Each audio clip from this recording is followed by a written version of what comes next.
Begitu anak kecil, langsung dikasih baju ini, baju itu, kasih atribut ini, atribut ini, titipkan pada ibu ini, bapak ini, disuruh menghafal ini, menghafal itu. Dan kalau sudah hafal, kita bangga sebagai orang tua. Padahal hafalan tidak akan berkontribusi kepada akhlak. Hafalan tidak akan berkontribusi pada kesadaran. Mengingat itu keterampilan berpikir paling rendah. Dari 6 keterampilan berpikir yang diriset oleh para psikolog, mengingat itu keterampilan berpikir yang paling rendah. Naik sedikit namanya memahami. Memahami pun ada 3 dimensi. Ada memahami secara interpretasi, ada memahami secara translasi, ada memahami secara ekstrapolasi. Naik sedikit di atas itu ada yang namanya menerapkan. Menerapkan yang dia pahami dalam kehidupan. Naik sedikit, dia sudah mulai plan do see, merencanakan, melakukan, refleksi, mengamati. Itu namanya analisis. Di atas itu ada lagi yang namanya mengevaluasi. Di atas itu ada lagi yang namanya mensintesa. Sehingga pengetahuan yang didapat itu diekstrak menjadi terkristalisasi, menjadi akhlak, menjadi pribadi. Itu apa tidak kita?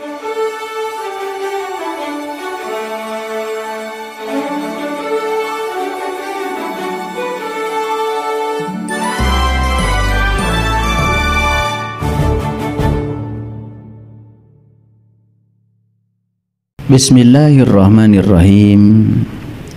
Assalamualaikum warahmatullahi wabarakatuh. Salam sejahtera untuk kita semua. Om Swastiastu. Namo Buddhaya. Salam kebajikan. Sampurasun. Rahayu Sagung Dumadi. Semoga seluruh makhluk hidup di semesta ini, baik yang kelihatan maupun yang tidak kelihatan, di setiap ruang dan waktu, di semua tingkatan, senantiasa hidup berbahagia. Semoga kita semua selalu menjadi sumber cinta, sumber sukacita, sumber kebahagiaan, sumber kedamaian. Tidak boleh lagi ada satu makhluk hidup pun yang tersakiti oleh kita. Tidak boleh umur baru yang diberikan pada kita hari ini membuat ada satu makhluk lagi yang terluka oleh sikap kita, kata-kata kita. Saya selalu percaya siapapun yang sudah menjadi cinta, maka hadiahnya adalah cinta. Siapapun yang sudah menjadi sumber sukacita, hadiahnya adalah sukacita. Siapapun yang sudah menjadi sumber kebahagiaan, hadiahnya adalah kebahagiaan. Karena itu sudah merupakan hukum alam. Kesedihan tidak mungkin menarik kebahagiaan, karena yang bisa menarik kebahagiaan hanyalah kebahagiaan. Berhenti dari sekarang menunggu, karena selamanya kita menunggu bahagia, maka kita selamanya hanya jadi seorang penunggu saja. Bahagia itu keputusan kita. Oleh karena itu, putuskan saat ini kita bahagia, maka kebahagiaan pasti akan datang berkelimpahan. Tidak usah menunggu teman datang untuk bahagia, karena teman belum tentu datang. Dan ketika dia tidak datang, pasti kita akan kecewa. Lebih bagus berbahagia saja, pasti teman akan datang. Karena begitu kita berbahagia, kebahagiaan itu sudah menjadi energi. Dia akan menjadi sumber yang bisa menarik kebahagiaan-kebahagiaan yang lain. Banyak yang aneh. Saya akan bahagia kalau rumah saya sudah direnovasi. Saya akan bahagia kalau uang saya sudah banyak. Saya bahagia kalau suami saya tambah baik. Gimana kalau semua yang diharapkan itu tidak terjadi dan kemudian kita mati? Berarti kita mati dalam keadaan tidak bahagia. Itulah orang-orang yang, mohon maaf, kurang cerdas, lalai. Karena tidak tahu mekanisme kebahagiaan seperti apa, tidak tahu kebahagiaan itu seperti apa cara meraihnya.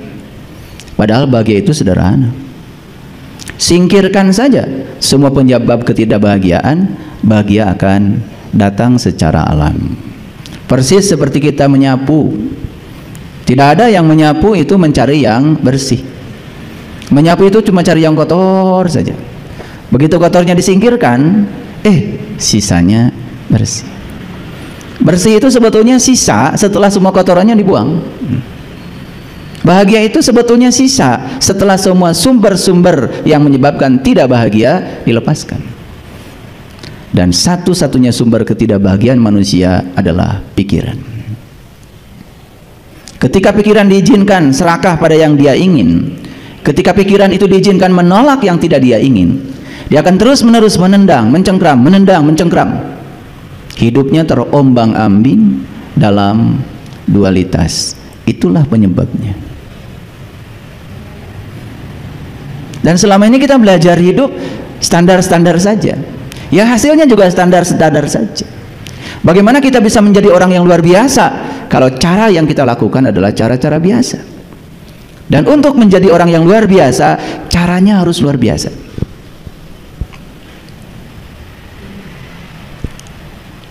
Oleh karena itu kita bersyukur hari ini kita berada di sini di ruang kesadaran.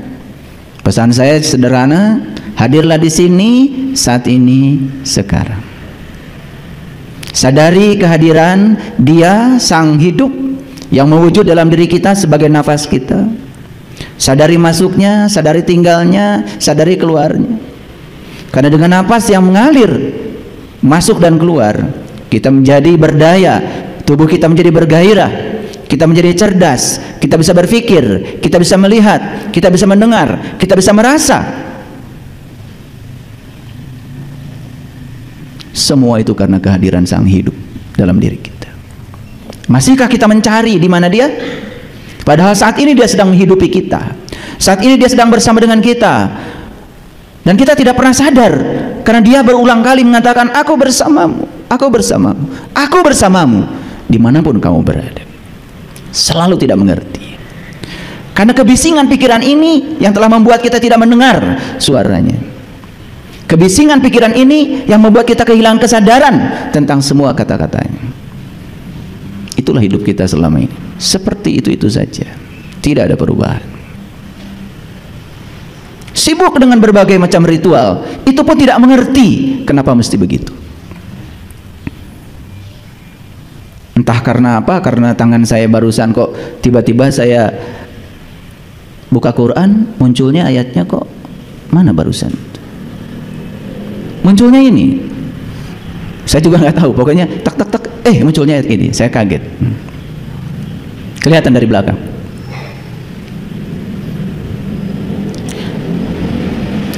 Ud'u rabbakum tadarruan wa khufyatan. Ud'u itu artinya undanglah rabbakum, Tuhan. Sayang sekali ud'u, doa selama ini diartikan doa, dan doa selalu diartikan permohonan, doa selalu diartikan permintaan. Sepertinya Tuhan yang Maha Tahu itu baru ngasih sama kita kalau kita memintanya.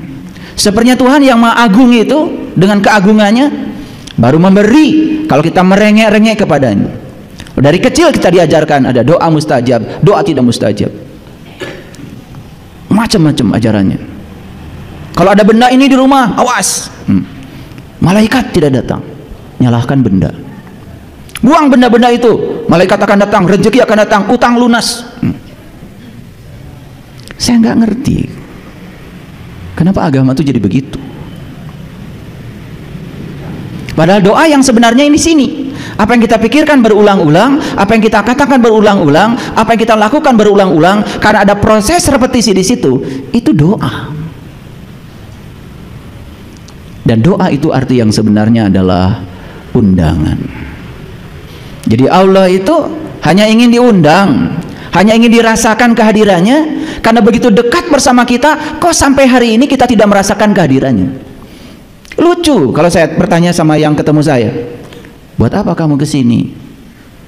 Izin ayah, saya ingin mendekatkan diri kepada Allah. Itu kalimat sudah biasa, dianggap kalimat benar itu. Itu kalimat konyol itu.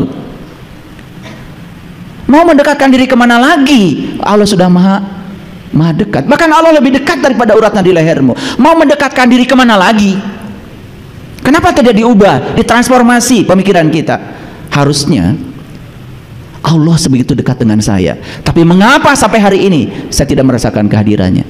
Naik sedikit kelasnya. Daripada hanya mengulang-ulang kata-kata yang diulang kebanyakan orang. Ingin mendekatkan diri kepada Allah, ingin mendekatkan diri kepada Allah, itu dianggap benar kalimat itu. Ud'u rabbakum tadarruan wa khufyatan. Undanglah Tuhanmu, undang Tuhanmu tadarruan, dengan penuh rasa hormat, wa khufyatan, dan tersembunyi. Khufi itu tersembunyi, khufi itu hening, khufi itu nggak ada suaranya, khufi itu pikirannya bisa terkendali, itu khufi. Wa khufyatan. Cuma dua kok cara mengundang Tuhan. Satu tadarru, penuh rasa hormat. Yang kedua khufi, tersembunyi.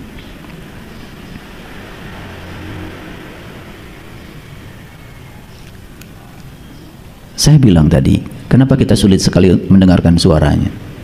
Karena kita tidak khufi, kita juga tidak tadarru, tidak penuh rasa hormat. Apa yang terjadi dengan kita selama ini? Jangankan orang lain, bahkan Tuhan pun dicoba untuk diatur oleh kita supaya mengikuti segala keinginan dan ambisi kita. Itu sumber penderitaan kita. Pasangan hidup kita atur sedemikian supaya tunduk dan patuh kepada keinginan kita. Tetangga kita atur sedemikian supaya mereka juga hormat sama kita. Anak-anak kita, cucu kita atur sedemikian supaya mereka juga taat kepada kita, dan kita bahagia. Kita hanya sedang mencetak orang lain menjadi diri kita, dan kita sudah melawan hukum alam. Harusnya anak kita hormati sebagai tamu agung ke semesta, biarkan dia jadi dirinya sendiri. Cucu kita hormati sebagai tamu agung yang diutus ke semesta, hormati supaya jadi dirinya sendiri. Murid-murid kita hormati sebagai tamu agung, biarkan dia jadi dirinya sendiri. Apa yang terjadi dengan sistem pendidikan kita? Bahkan semua murid harus seperti yang dipikirkan oleh gurunya. Sekarang kesadaran sudah mau meningkat. Saya baca rapornya cucu saya, tidak ada angka lagi sekarang, semua deskripsi. Angka 6, 7, 8, 9, tidak ada suaranya, tidak bicara apa-apa.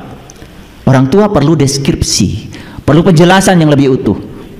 Oh, anak ini ketika belajar tentang materi ini responnya begini-begini, semua dideskripsikan. Itu yang kita butuhkan. Perlu detail memahaminya. Sekarang sudah mulai begitu di sekolah yang berkesadaran, tapi sekolah itu jumlahnya masih sangat sedikit dan mahal. Kebanyakan yang mengajar tidak sadar, yang bikin sekolah tidak sadar, yang sekolah di sana tidak sadar, orang tua yang menyekolah pun tidak sadar. Semua gelap gulita. Dalam kegelapan itu datang kegelapan-kegelapan baru. Anak kita salah dihukum, anak kita tidak bisa dihukum, seragam keluar sedikit dihukum, dan semua harus seragam. Konyol sekali. Wajah kita aja sudah berbeda, 8 miliar penduduk itu berbeda, dan dicoba oleh sekolah diseragamkan, harus mencapai hasil yang sama. Harus pintar matematika semuanya, harus pintar fisika semuanya. Apa kabar? Padahal setiap manusia datang ke semesta ini jenius di bidangnya. Harusnya arahkan setiap anak untuk menemukan dia jenius di bidangnya. Begitu nggak? Dan kita jadi korbannya. Makanya sampai sekarang apapun yang kita lakukan kelihatan menjadi sangat idiot, karena kita tidak menemukan personal jenius kita. Saya itu sebenarnya jenius di bidang apa? Tidak tahu. Kata orang tua, pokoknya bapak sebagai pedagang kamu harus dagang, bapak dokter kamu harus dokter, bapak insinyur kamu harus insinyur, bapaknya tukang gali kamu harus jadi tukang gali juga. Tidak, kita tidak pernah menghormati rencana semesta dengan kelahiran makhluk-makhluk baru. Dan ketidaksadaran ini terus-menerus seperti itu. Begitu anak kecil, langsung dikasih baju ini, baju itu, kasih atribut ini, atribut ini. Titipkan pada ibu ini, bapak ini. Disuruh menghafal ini, menghafal itu. Dan kalau sudah hafal, kita bangga sebagai orang tua. Padahal hafalan tidak akan berkontribusi kepada akhlak. Hafalan tidak akan berkontribusi pada kesadaran. Mengingat itu keterampilan berpikir paling rendah. Dari 6 keterampilan berpikir yang diriset oleh para psikolog, mengingat itu keterampilan berpikir yang paling rendah. Naik sedikit namanya memahami. Memahami pun ada 3 dimensi. Ada memahami secara interpretasi, ada memahami secara translasi, ada memahami secara ekstrapolasi. Naik sedikit di atas itu ada yang namanya menerapkan. Menerapkan yang dia pahami dalam kehidupan. Naik sedikit, dia sudah mulai plan do see. Merencanakan, melakukan, refleksi, mengamati. Itu namanya analisis. Di atas itu ada lagi yang namanya mengevaluasi. Di atas itu ada lagi yang namanya mensintesa. Sehingga pengetahuan yang didapat itu diekstrak menjadi terkristalisasi, menjadi akhlak, menjadi pribadi. Itu apa tidak kita belajar? Bahasa yang digunakan pun masih, kalau orang Sunda bilang, ujang nyai gerang ngapalkeun. Dan ngapalkeun dianggap belajar. Coba kalau anak sudah pegang buku, lihat buku ke atas, lihat buku ke atas, anak saya sedang ngapalkeun, itu dianggap belajar. Dan kita orang tuanya bangga karena ketidaktahuan. Padahal tidak berkembang sama sekali keterampilan berpikirnya. Selesai dia belajar, bingung cari kerja. Selesai belajar, hanya menjadi orang-orang yang menggantungkan hidupnya pada orang lain, menyiapkan masa depan orang lain, tidak menyiapkan masa depan dirinya. Saya waktu masih memegang jabatan tertentu, hampir tiap hari saya menerima lamaran. Yang S1, yang S2, yang S3 melamar. Semua menjadi pelamar. Tidak ada yang menjadi dirinya sendiri. Padahal bekerja di orang lain menyiapkan masa depan orang. Kalau bekerja sendiri, walaupun hasilnya cuma 100.000 satu minggu, tetap aja direktur. Betul atau tidak? Oke, hari ini kita akan belajar kesadaran. Lanjutan dari yang kemarin. Kenapa saya setiap kali mau ngasih kajian, saya selalu minta dihubungkan ke alam tinggi. Dalam hening saya membaca subhanaka la ilma lana illa ma 'allamtana innaka antal alimul hakim. Karena saya tidak bisa apa-apa, saya tidak tahu apa-apa, saya tidak punya apa-apa, saya bukan siapa-siapa. Saya serahkan diri saya seutuhnya supaya apa yang saya sampaikan bukan pikiran saya, bukan hawa nafsu saya, tetapi pikiran dan keinginan Sang Pencipta yang merencanakan kita semua. Dan saya pastikan kalau kita menghubungkan diri kepada Dia yang Maha Luas, maka semua orang ada di tempat ini akan terlayani semua kebutuhan.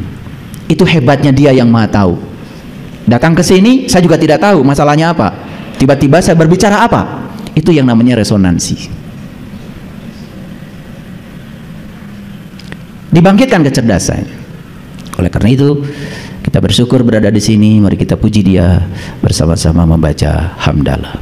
Alhamdulillahirabbil alamin. Mari kita awali kajian kesadaran ini bersama-sama memohon ridho dan berkah Allah seraya membaca basmalah. Bismillahirrahmanirrahim.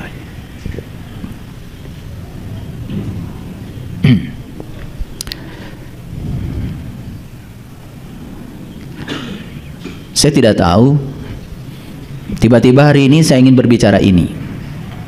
Intuisi saya ingin bicara ini.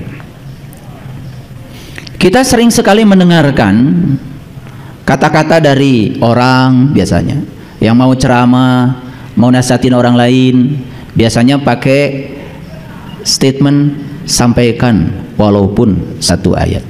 Ini judul ini sebetulnya saya ambil dari satu hadis. Hadis riwayat Bukhari. Persisnya hadisnya tidak begini. Nanti akan kita baca persisnya hadisnya. Karena judul ini cuman diinspirasi oleh hadis. Jadi saya ingat diri saya.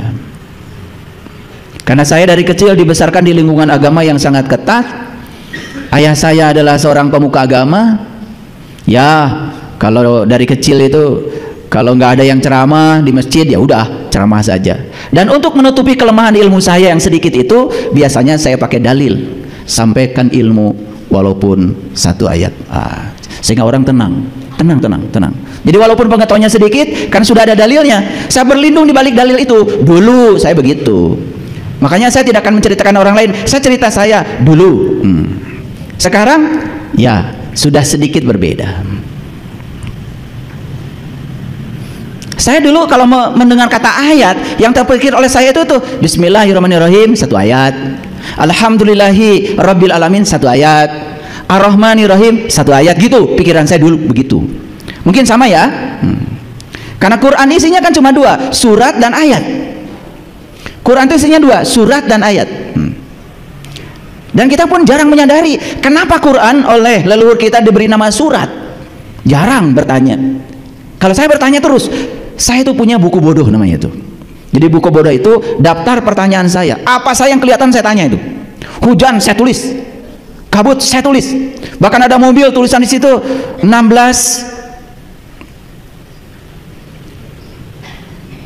klep. Ada tulisan di situ 16 valve, saya tulis itu. Pokoknya kalau saya apa saya yang kelihatan saya tulis. Dan saya mulai mengajari diri saya dari pertanyaan. Karena saya percaya setiap saya bertanya kepada semesta, pasti semesta akan mengalirkan jawaban lewat apa saja. Karena semesta punya mekanisme sendiri untuk mengalirkannya. Makanya bagi saya bertanya itu seperti melemparkan kail, ada umpannya ke laut. Ada harapan untuk mendapatkan ikan daripada tidak bertanya sama sekali. Jadi saya bertanya tuh dari kecil, senang sekali. Saya bertanya dari kecil, senang sekali. Makanya saya tanya iman itu apa, Islam itu apa. Saya nanya. Dan ternyata dapat jawaban daripada yang tidak pernah bertanya. Itu cara belajar saya.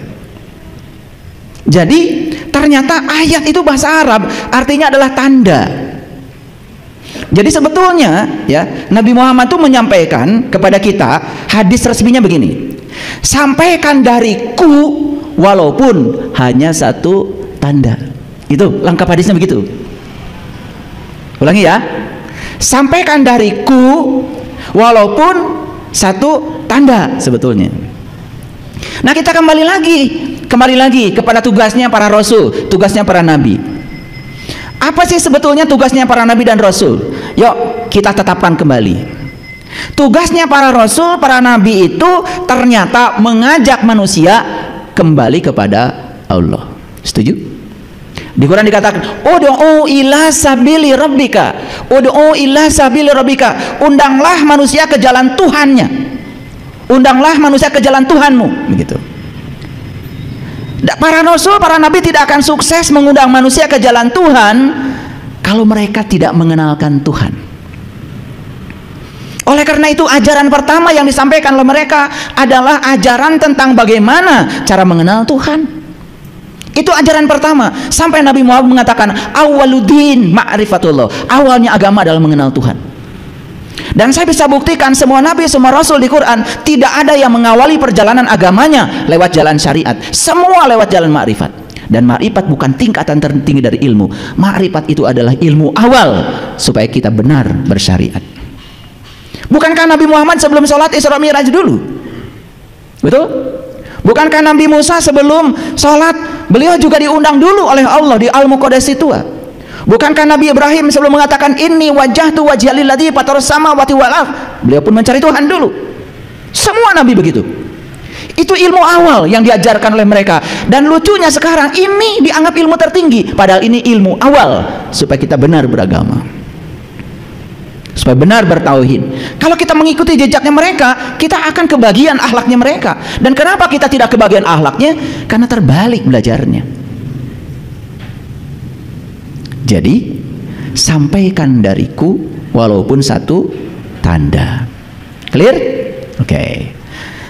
Nah ini dipahami secara dangkal. Cuma tahu dikit untuk berlindung di balik ketidaktahuannya, pakailah itu sebagai bempernya supaya orang lain tidak menggugat. Ketika aduh Anda baru tahu sedikit aja sudah keluar-keluar di mimbar, sampaikan walaupun satu ayat. Ada bempernya untuk membenarkan dirinya. Padahal secara logika, perhatikan saya, kalau orang yang ilmunya sedikit bicara di publik, bukankah sedikit ilmu itu sangat berbahaya? Satu, bisa salah persepsi. Dua, bisa salah proyeksi. Yang ketiga, ilmunya tidak integral, tidak komprehensif. Karena orang yang ilmunya sedikit, sudut pandangnya sempit. Kalau orang yang sudut pandangnya sempit kan biasanya gampang menyalahkan orang lain, apalagi ketika orang lain berbeda dengan dirinya. Makanya lihat ciri orang yang sempit ilmunya, apapun gelarnya, kalau bagi saya, kalau masih menyalahkan orang lain, sebetulnya itu tanda belum kemana-mana gitu. Makanya kalau saya ngecek orang ilmunya tinggi atau tidak, gampang, suruh joget. Iya. Makanya kalau ada acara-acara, saya kasih mic, suruh nyanyi. Selalu saya kasih musik, joget. Nah, itu aja. Dari situ saya bisa baca ilmunya sampai mana. Dari joget aja. Iya, banyak yang tidak percaya. Tanya tuh sama jamaah saya. Selesai joget saya kasih tahu, ilmu kamu sampai sini, ya, sabar kamu sampai sini, kelihatan. Karena kalau musik dengan tubuh itu tidak seirama, berarti hidupnya belum seirama. Dia belum bisa mengalir dengan aliran kosmik. Belum bisa menari dalam kehidupan ini. Jadi kalau joget aja kaki berat digerakkan, lagi joget kayak orang ayan, senyum juga enggak, wah jelas masih berat di sininya. Karena orang joget itu harusnya kan rileks, betul nggak? Senyum, menikmati musik, gerakannya alami, kan gitu. Kalau gerakannya dibuat-buat, wah itu tandanya hidupnya masih dibuat-buat. Itu tergambar, nggak main-main. Ulangi lagi, sampaikan dariku walaupun satu tanda. Itu pesan Rasulullah. Siapa Rasul itu? Bukankah mereka itu adalah orang yang layak untuk kita ikuti? Bahkan kita sering berdoa, Allahumma rabbana bima anzalta wa taba'na rasulah faktubna ma'asyahidin. Suka doa itu? Suka doa itu? Suka, ngerti? Nah itu. Ya bagaimana Allah mau kasih? Allah malah bingung, sebetulnya kamu itu ngerti nggak yang kamu ucapkan? Enggak Allah, ya apalagi aku yang diminta, bingung aku juga. Jadi kita itu sering bikin Allah bingung. Allahumma rabbana bima anzalta, ya Allah Tuhanku, aku beriman kepada apa yang telah Engkau turunkan kepadaku. Allahumma rabbana amanna bima anzalta, ya Allah aku beriman kepada yang Engkau turunkan kepadaku. Kan pertanyaannya, apa yang sudah diturunkan Allah kepadamu? Sudah dapat apa? Kok tiba-tiba kita mengatakan, ya Allah aku beriman kepada yang Engkau turunkan kepadaku? Udah dapat apa emang? Kalau Nabi Musa ketika minta melihat Tuhan, ya Tuhanku nampakkanlah diri Engkau kepadaku agar aku dapat melihatmu. Kemudian Tuhan bilang, yes Musa, aku akan bertajalli di puncak kesadaranmu. Falamma tajalla rabbuhu lil jabal, Tuhan bertajalli di puncak kesadarannya Musa. Saat itu kemudian Musa mengatakan, qala subhanaka tubtu ilaika wa ana awalul mu'minin. Maha suci Engkau ya Allah, aku datang kembali kepadamu, aku kembali kepadamu, dan inilah awal aku beriman. Ada yang bisa diimani oleh Musa, karena apa? Allah sudah bertajalli di puncak kesadarannya Musa. Pertanyaannya bagi kita, kapan Allah bertajalli di puncak kesadaranmu? Kok tiba-tiba kamu mengatakan Allahumma rabbana amanna bima anzalta? Karena orang lain baca itu, ya sudah, semua kumpulan doa robbana apalkan. Apalagi karena nanti malam saya kebagian berdoa. Banyak yang saya pesen, ayah saya kebagian berdoa, kebetulan ada acara riungan di masjid saya, terus minta dibuatkan sama ayah. Tidak. Ya apa yang saya ucapkan kan belum kamu alami. Kamu nanti mengucapkan yang kamu tidak alami, nggak nyambung, nanti doamu garing. Allahumma rabbana amanna bima anzalta wa taba'na rasulah faktubna ma'asyahidin. Aku adalah pengikut para rasul, dan jadikanlah aku orang-orang yang selalu menyaksikan. Saya berani mengatakan doa itu. Kenapa? Ya sedikit-sedikit mengalamilah. Makanya saya berani mengatakan faktubna ma'asyahidin, jadikanlah aku orang-orang yang selalu menyaksikan. Karena sebetulnya apa yang disaksikan para nabi, para rasul bisa disaksikan oleh kita juga, karena kita juga kebagian kalau kita mengikuti metodenya, caranya. Paham sampai sini? Nah, pelan-pelan nih ngajinya, kecepatannya sekarang diturunkan 3 km per jam. Nih, turun lagi, kan ini bahaya supaya masuk ya, nanti diulang-ulang. Jadi tugasnya para nabi dan para rasul itu, tugas utamanya adalah mengajak manusia kepada Allah, kepada Tuhan. Dan setelah itu ya, itu visinya. Misinya yang dilakukan apa? Misinya adalah mengajarkan manusia supaya mengenal Tuhan. Ada satu dialog bagus sekali di Quran surat Al-Baqarah. Dialognya begini. Nabi Musa itu menyuruh umatnya, lagi ceramah nih Nabi Musa, lagi ceramah kayak gini nih, kalian pada iman ya sama Tuhanku, pada Allahku, gitu. Dan kemudian umatnya Musa itu berkata begini, wa idh qultum ya Musa la nu'mina laka hatta narawha jahratan fa akhadhaskum sa'iqah wa antum tanzurun tsumma ba'atsnakum min ba'di mautikum la'allakum tashkurun. Itu dialog, kalau saya dulu baca dialog itu tuh sampai nangis. Kenapa? Hai Musa, bagaimana aku bisa beriman pada Allahmu itu kalau yang boleh lihat cuma kamu? Bagaimana aku bisa beriman pada Allahmu itu kalau saya nggak boleh lihat? Yang boleh lihat cuma kamu. Itu kan permintaan yang wajar, bukan? Itu diabadikan di Quran surat Al-Baqarah 55. Baca nanti sampai di rumah. Kalian tuh bacanya kebanyakan, sampai 1 hari 1 juz. Gimana mengekstraknya pengetahuan seperti itu? Lalu apa yang dikatakan di situ? Summa ba'atsnakum min ba'di mautikum. Dan kemudian orang ini yang berkata kepada Musa, hai Musa, bagaimana aku bisa beriman pada Allahmu sebelum aku bisa menyaksikan dia dengan terang, dengan jelas? Dan ternyata semua permintaan itu, semua undangan itu dikabulkan Allah. Lalu summa ba'atsnakum min ba'di mautikum, dan orang itu mengalami kebangkitan dari kematian kesadarannya. La'allakum tashkurun, dan kemudian dia jadi orang-orang yang bersyukur. Saya tanya, tahu artinya syukur? Tahu apa tidak? Ya kalau tidak bilang, Musa jelaskan. Syukur itu kebalikan daripada kufur. Tahu artinya kufur? Kufur itu artinya tertutup. Syukur kalau begitu, kalau kebalikannya berarti syukur apa? Syukur itu terbuka. Jadi orang yang bersyukur itu orang yang sudah terbuka, sudah tidak lagi terjebak oleh dualitas. Apapun yang terjadi dia terima apa adanya, itu syukur. Makanya syukur itu terbuka. Datang orang yang menyayangi dia, terbuka. Datang orang yang menyakiti dia, terbuka. Dia menerima dua-duanya dengan cara yang sama, itu syukur. Kalian syukurnya gimana? Naik pangkat syukuran, betul? Iya. Turun pangkat nggak ada. Makanya saya milih-milih sekarang kalau diundang. Ini syukuran dalam rangka apa? Naik pangkat, nggak datang. Sudah kebanyakan. Saya menunggu undangan yang turun pangkat syukuran. Itu. Makanya saya kalau mau diundang ceramah milih-milih. Ini dalam rangka apa? Rumah baru ayah, nggak datang. Rumah ambruk, datang. Saya cuma ingin mengajarkan saja bahwa syukur itu bukan ketika kita mendapat sesuatu yang kita ingin, dapat yang kita ingin, dapat yang tidak kita ingin, sudah terbuka, itu syukur. Paham nggak sampai situ? Oke. Kembali lagi tadi, tugasnya para nabi, para rasul apa? Mengajak manusia kembali kepada Allah. Makanya yang diajarkan pertama oleh mereka itu adalah bagaimana cara mengenal Allah. Clear sampai sini?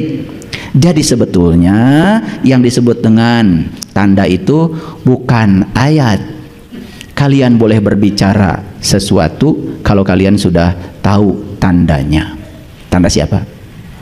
Ya tanda Allah. Orang yang belum bisa melihat tandanya ya masih buta. Orang buta ketika mulutnya terbuka, mata kolumnya masih tertutup, kan pasti yang disampaikan itu persepsi. Kalau yang disampaikan persepsi, cuman apa kata orang, hanya diulang-ulang setiap kali ceramah. Hasilnya apa? Hasilnya cuman mengulang-ulang yang sudah dia tahu. Bosan nggak? Bosan nggak? Jangan salahkan anak kita. Kalau anak kita disuruh, nak ngaji yuk, paling gitu aja. Sudah ada persepsi yang membatasi dia. Oke. Mari kita lihat. Apakah arti dari ayat? Jadi ayat itu artinya apa? Tanda. Yuk kita bahas sedikit. Al-Quran isinya adalah surat dan ayat. Surat itu artinya pesan. Karena tidak mungkin ada surat kalau tidak ada pesan. Kalau ada surat berarti ada yang mau disampaikan. Jadi Allah sudah kasih surat sama kita. Terhormat gak? Terhormat. Surat langsung dari Allah. Berarti kita dikasih pesan. Pertanyaannya, apakah surat-surat dari Al-Quran itu sudah sampai pesannya? Apa sih pesan Al-Fatihah? Apa pesan Al-Baqarah? Apa pesan Al-Imran? Apa pesan Al-Maidah? Apa pesan An-Nisa? Apa pesan Al-An'am? Apa sih pesan Al-Ikhlas? Apa sih pesan Al-Falaq? Apa sih pesan Anas? Sudah masuk pesannya belum? Itu. Berulang-ulang kita baca tiap hari, pesannya belum sampai. Nah, di balik pesan itu ada isinya. Isinya itu adalah tanda. Jadi sebetulnya surat itu dikirim kepada kita. Allah sedang berpesan bahwa di balik Al-Quran itu ada aku. Clear? Makanya ada kata-kata bijak ya. Siapa yang melihat Quran dengan mata lahirnya, dia hanya melihat kata-kata. Siapa yang melihat Quran dengan pikirannya, dia hanya melihat pengetahuan. Tapi siapa yang melihat Tuhan dengan mata kalbunya, dengan segenap jiwanya, maka dia akan melihat Tuhan. Clear? Oke, pelan-pelan, ngajinya pelan-pelan supaya runut ya. Pertanyaannya, apakah tanda Allah itu? Ini belum masuk, saya nanti akan kasih banyak ayat hari ini. Kira-kira bisa ditebak gak? Apa sesungguhnya tanda Allah pada diri kita? Sudah tahu? Ya, tanda Allah pada diri kita ya Allah itu sendiri.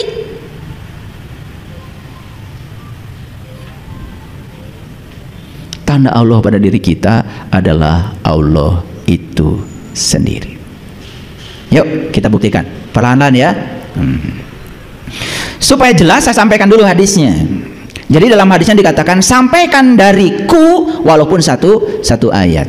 Seorang Rasulullah, seorang Nabi Muhammad dan nabi-nabi yang lain tidak mungkin menyampaikan sesuatu kepada orang lain, sesuatu yang belum dialaminya, belum dipahaminya. Saya pastikan itu. Karena ada ayat yang membatasinya nanti. Saya akan tunjukkan ayat. Jadi hadis ini adalah hadis riwayat Bukhari. Yuk, pertanyaannya sederhana. Nabi menyampaikan sesuatu kepada kita, tentu dialami dulu sebelum disampaikan. Harusnya kita pun sebelum menyampaikan sesuatu pada orang lain, alami dulu apa yang dialami oleh Nabi. Setuju? Makanya malam yazuk lam ya'rif, yang tidak mengalami tidak akan paham. Jadi paham itu hanya lahir dari pengalaman. Jadi paham itu bukan dari baca buku, paham itu bukan dari baca kitab. Apalagi baca kitab hanya sekedar menggunakan pikiran. Kan yang keluar cuma sebatas pengetahuan. Itu yang menyebabkan perbedaan pendapat tidak bisa dibantah lagi. Jadi aja banyak pendapat. Pas saya jadinya berantem. Gitu.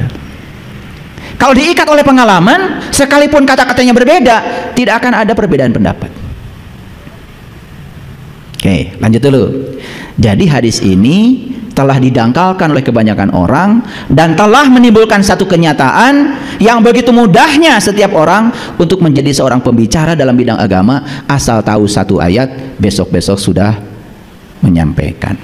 Nah, pendangkalan ini menurut saya harus diubah. Kenapa? Karena ada ayat yang membatasinya dan tidak mungkin hadis dengan ayat Quran itu berlawanan. Sebentar lagi kita akan masuk ke situ. Baik. Pernah lihat nggak ayat ini? Ini Quran surat Asy-Syaff, surat ke-61 ayat 2. A'udzubillahi minasyaitonirrajim. Bismillahirrahmanirrahim. Ya ayyuhallazina amanu lima taquluna ma la taf'alun. Hai orang-orang yang beriman, mengapa kamu mengatakan sesuatu yang tidak kamu kerjakan? Pernah nggak nyuruh anak melakukan sesuatu, padahal sesuatu itu sebetulnya oleh kita pun tidak dilakukan? Pernah? Pernah apa sering? Diturut nggak kira-kira sama anak? Ya enggak. Makanya saya tidak pernah menyuruh. Ini saksinya ada istri saya. Tidak pernah menyuruh, tapi saya melakukan. Karena kalau melakukan itu ternyata mereka ikut. Coba, jangan nyuruh beres-beres sama anak. Kita aja mulai beres-beres, pasti dia ingin terlibat. Coba bersih-bersih WC. Ya, nggak usah nyuruh anak bersihkan WC. Masuk WC, sikat-sikat aja, kencengin sikatnya, biar terdengar sama mereka. Pasti mereka akan datang kok. Biar sama saya saja, pasti itu. Dan saya di rumah tidak pernah menyuruh, tapi saya memulai. Ya kalau sudah memulai ya sudah kesadaran. Iya. Termasuk istri saya. Saya kalau baju kusut saya setrika sendiri. Tapi kalau dia itu kemudian ngejar biar sama saya, berarti dia ingin berbuat baik pada dirinya sendiri, bukan buat saya. Tidak ada kebaikan buat orang lain. Hati-hati, semua kebaikan buat dirimu sendiri. Dan selama ini kita ego, karena ketika melakukan kebaikan seakan-akan kebaikan itu buat orang lain. Salah. Kalau kalian memberi, tidak ada buat orang lain. Pemberian itu buat kamu sendiri.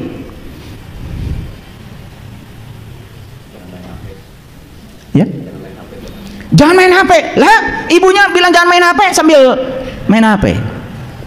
Yang saya tidak melarang main HP ya, karena sekarang banyak yang bisa dipelajari di HP. Mungkin juga kalian yang datang di sini mungkin gara-gara juga lihat HP kan, lihat YouTube saya, mungkin. Ya itu makanya saya tidak menyerang. Tetapi kalau anak, jangan main game. Ibu bapaknya sedang asik main game. Nah ini masalah. Lihat saya semuanya. Ya ayyuhallazina amanu lima taquluna ma la taf'alun. Kemudian Allah mengatakan kaburu maqtan indallah an taqulu ma la taf'alun. Amat besar ketidakriduan di sisi Allah bahwa kamu mengatakan apa yang kamu tidak kerjakan. Yuk lihat saya semua. Lihat saya semua. Ilmu itu syaratnya harus koheren. Tidak boleh bertentangan. Tidak mungkin hadis dengan Quran bertentangan. Hadisnya mengatakan sampaikan dariku walaupun satu ayat. Kalau ayat yang dimaksud adalah ayat yang tadi, sementara Quran membatasi jangan kamu mengatakan sesuatu yang kamu tidak mengalaminya, tidak memahaminya, tidak merasakannya. Kalau itu kita gabungkan berbenturan kan? Di satu sisi kita boleh mengatakan yang penting kita tahu satu ayat kan begitu. Di satu sisi Quran membatasi tidak boleh kamu mengatakan sesuatu yang kamu tidak mengalaminya, merasakannya karena kamu tidak paham. Nah sekarang bagaimana sesuatu yang tidak koheren menjadi koheren, tidak bertentangan. Sekarang pahami ayat itu tanda. Tanda Allah yang ada pada diri kita yang paling besar itu adalah ruhku yang Allah tiupkan ke dalam diri kita. Makanya ada hadis yang mengatakan man arafa nafsahu faqad arafa rabbah. Siapa yang kenal dirinya, dia kenal Tuhannya. Siapa diri kita itu sesungguhnya? Bukankah diri kita itu adalah ruhku yang Allah tiupkan ke dalam kita? Fa iza sawaituhu wa nafakhtu fihi min ruhi faqa'u lahu sajidin. Tanda Allah yang nyata dalam diri kita adalah adanya ruhku yang Allah tiupkan ke dalam diri kita. Makanya ruhku sering disebut sebagai bagian dari dirinya. Ruhku sering disebut sebagai percikan dari cahayanya. Banyak istilah-istilahnya. Tetapi gara-gara ruhku itulah kita hidup, bukan? Setuju sampai sini? Jadi tanda Allah yang nyata dalam diri kita adalah kehadiran ruhku yang Allah tiupkan ke dalam diri kita. Kenali ruhku, berarti kita sudah mengenali satu tanda. Dan kalau sudah mengenali satu tanda, berarti kita sudah beriman. Kalau kita sudah beriman, berarti kita sudah boleh membicarakan sebatas yang sudah dialami. Maaf ya, iman kita kan iman percaya. Percaya belum mengalami. Kan lucu. Percaya sesuatu padahal belum mengalami. Kok bisa? Terus terang kalau saya disuruh mempercayai sesuatu yang saya belum membuktikan, belum mengalaminya, ya saya tidak bisa.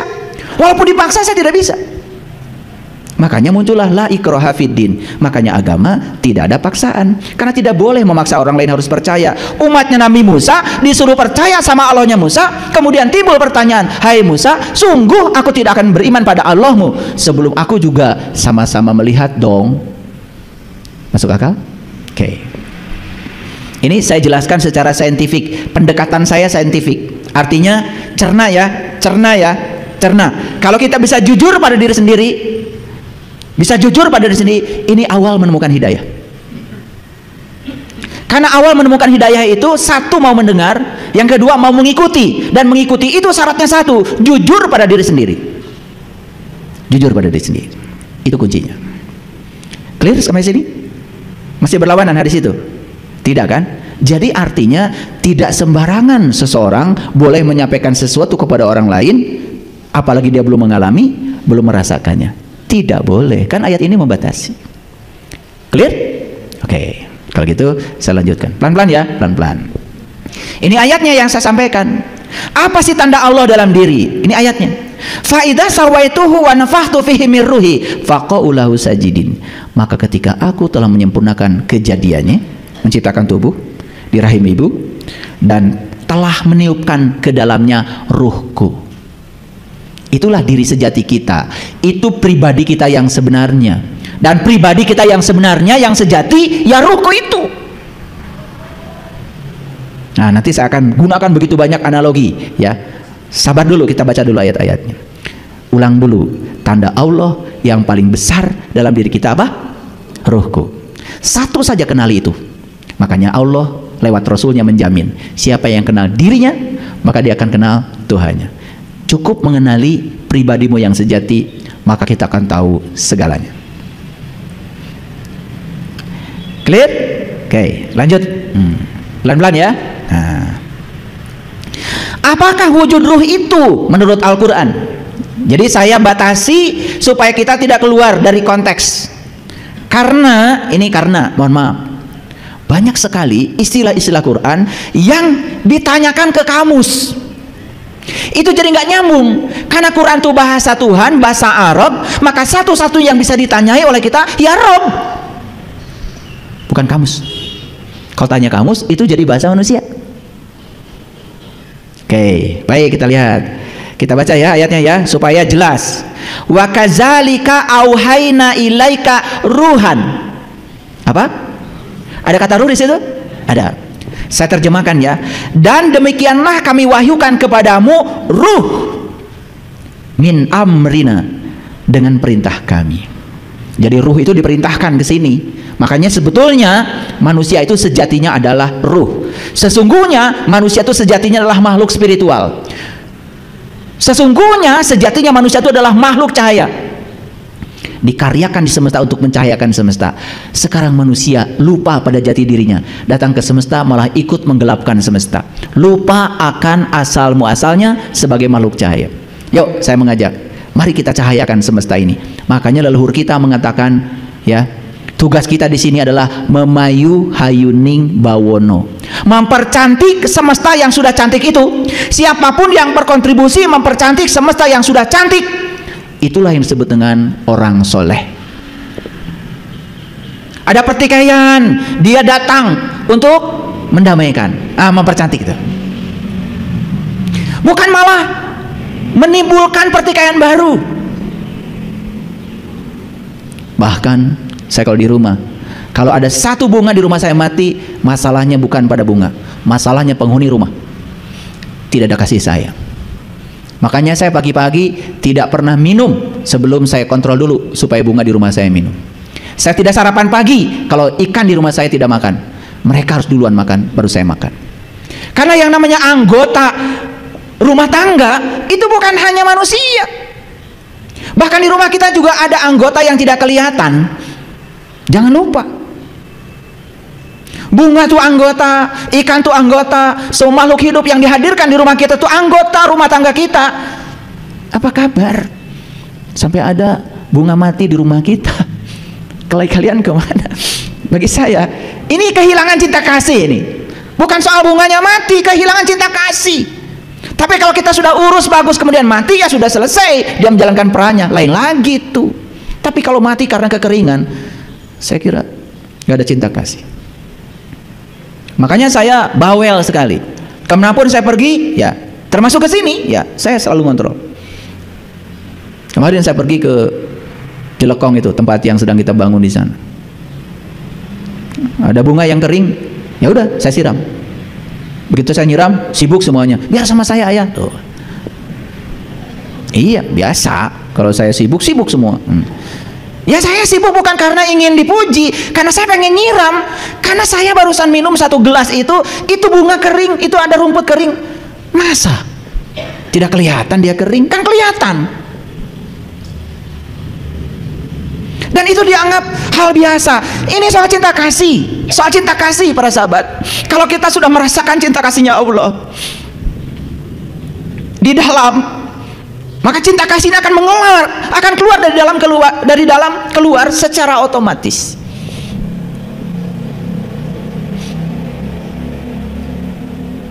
Saya dari rumah sampai ke sini, mohon maaf, gak pernah saya di jalan itu yang ayo pak ngasih 1.000, 2.000, 10.000, 5.000, karena saya menyiapkannya itu. Kalau saya memantaskan diri, saya juga dipantaskan oleh semesta. Ini ngasih orang receh, yang receh itu oleh kita pun sudah tidak dipakai, nggak laku dikasih orang. Apa kabar? Sedangkan di Quran Allah mengatakan tidak disebut kebaikan kalau kamu belum bisa memberikan yang kamu cintai. 10.000 masih kita butuhkan, 5.000 masih kita butuh, tapi 1.000 kita pun sudah tidak butuh dan kita kasih kepada mereka.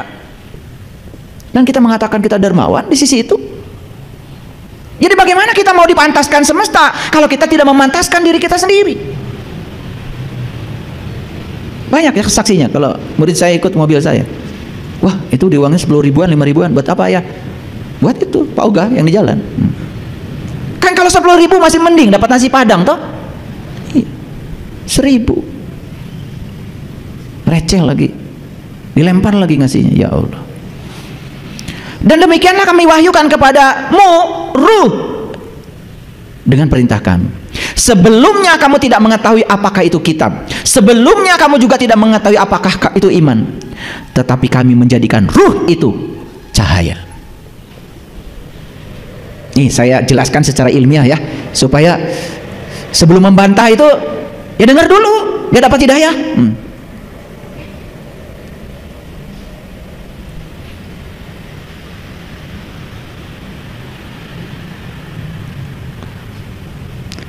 Kita itu gampang sekali kalau membantah gitu, padahal tidak punya pengetahuan, bahkan tidak mendalami apapun, cuman kebetulan ada atribut pada diri kita sebagai siapa di masyarakat, gampang sekali melakukan penghukuman pada orang lain. Setiap ada isu apa, apalagi menyangkut agama, hati-hati. Gunakan kewarasan kita dalam berpikir. Sebelumnya kamu tidak mengetahui apakah kitab, sebelumnya kamu tidak mengetahui apakah itu iman, tetapi kami menjadikan ruh itu adalah cahaya. Jelas ayatnya di sini. Di sini, walakin ja'alnahu nuron. Keren.